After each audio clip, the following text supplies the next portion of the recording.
just on the outskirts in a city called Norwalk. It's about 20 minutes without traffic, 15 minutes from here. But yeah, so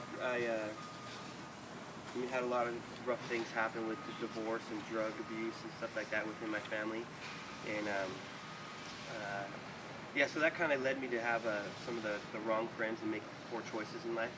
And then I had a few of my friends Oh my gosh, it's die. a squirrel. I've never seen one. Sorry. You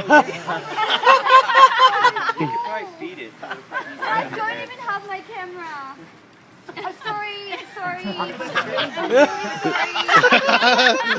sorry. Squirrel. Take a picture for her.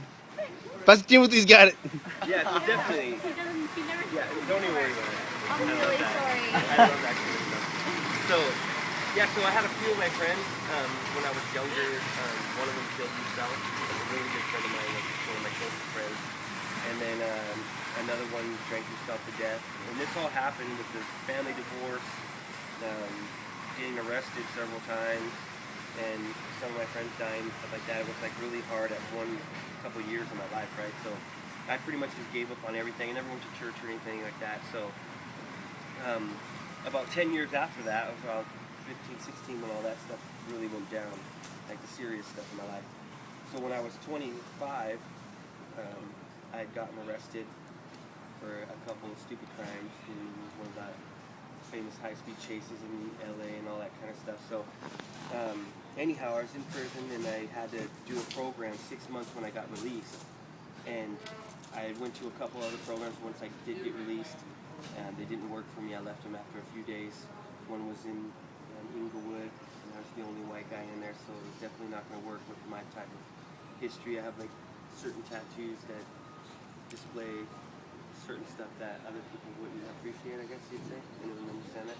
But yeah, these guys do. But so anyhow, I finally came to the Dream Center, and when I first heard about it, I was addicted to meth and alcohol, weed, all pills, you name it. And when they said you're going to go to the Dream Center, I was just like, yeah, right. I don't have trouble sleeping. I thought it was like a joke kind of thing that they were saying to me. So anyhow, I showed up here on June 4th, 2003. Had a carton of cigarettes, and I was ready to do a program. I was ready to walk it out just so I can get this over with, please the courts, and then I'd be back to my old self kind of thing, right? But that day, my plans surely got changed really quick. They opened up all my cigarette packs and broke them in front of me, and told me that I had to follow all these rules, and I was not ready for all that. But it took a few months before I started just kind of realizing that, this is, I was surrounded with people that came from similar backgrounds and stuff like that, so yeah, it definitely was a life-changing experience for this first couple months.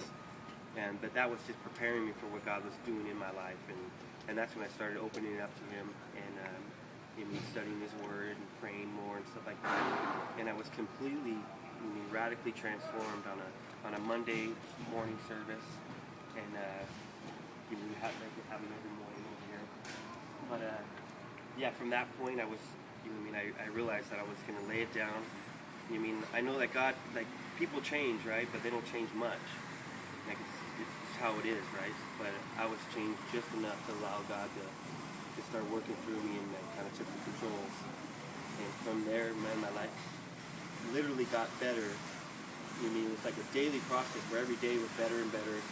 And while I was here, we were doing some work back in the bus lot, and we were digging these trenches and stuff like that. We had to do something for like a flood control or something. But I had gotten pneumonia in Los Angeles, which is kind of crazy, but I had gotten pneumonia in sunny California in the summer. But it was like some kind of pores or something that were in the dirt, or I don't know what exactly it was, but so I was like, I couldn't breathe. I felt like there was weights on my chest and everything, and I had a friend of mine pray for me in the hallway, and I literally thought I was like gonna die. Like I was begging them to take me to the hospital, and he prayed for me, and it literally like got better. Like not completely healed or anything like that, but I got better enough to where I can, make my way to the hospital, and I was there for a few weeks, and so I seen firsthand, like little miracles like that, but the main ones are like the guys that are walking on these floors and what happened in my life. It was like truly, something that is better than an arm growing off of bare shoulder kind of thing in my life, right? So, but after that, I stayed the whole year. I was involved in the teen discipleship. I was a security for them and worked at Youth Fuego, Kids on Fire, Adopt a Block. I mean, these are things that we're going to experience here, and we're going to meet a lot of the people here. And it definitely changed my life. This campus is filled with people that are very Christ-centered, and you can't go from one side to the other without seeing somewhere where you can help or help is needed kind of thing. So, and with that, the transformation just continued in my life, and I graduated the program in 2004, and I stayed and I worked with Robert George, the security guy that we were talking to in the hallway.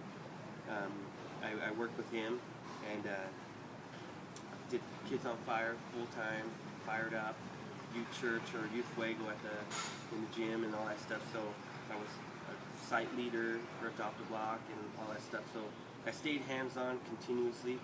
I met my wife here. We dated for a little bit and all that good stuff. She's the most, like leaving this place with all with how powerful the community is. What? Oh, you're gonna yeah. Yeah, like this is an amazing community. I know you know this already. Like when you leave here, it's kind of like you feel like a little spiritually deprived, or like you just left like your whole village family kind of thing. And my wife definitely was what sustained me during that time, right? And I moved up to Canada. That's where she was from. I had 2 beautiful kids, and I got amazing friends. And I get the privilege to be a youth leader with some of these guys here, with all these guys here, I guess. So, and my life has been completely transformed. And if you were to see pictures of me, which I have a couple in my car actually, you would be like, who's that guy? Like, you wouldn't recognize me. Shaved head, mustache, and just the look of, like, I smell poo all the time.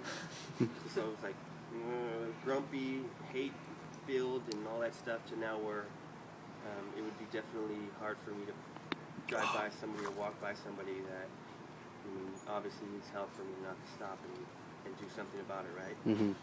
So that's pretty much it, man. And life is definitely 100% better, and God definitely gets all the glory for it, right? And He definitely uses people like us, and the key person like Pastor Matthew, putting a vision and having the boldness and the strength to walk out on it and build a place like this. And it looks so great, man, but there's so much stuff that they internally have to deal with, and they, I'm sure, I doubt if Pastor Matthew ever feels like quitting, but when you're in this stuff, with all the pressure and stuff, you could walk away so easily, and he never did, and years later I showed up here, and now I'm back, and I can testify that this place is definitely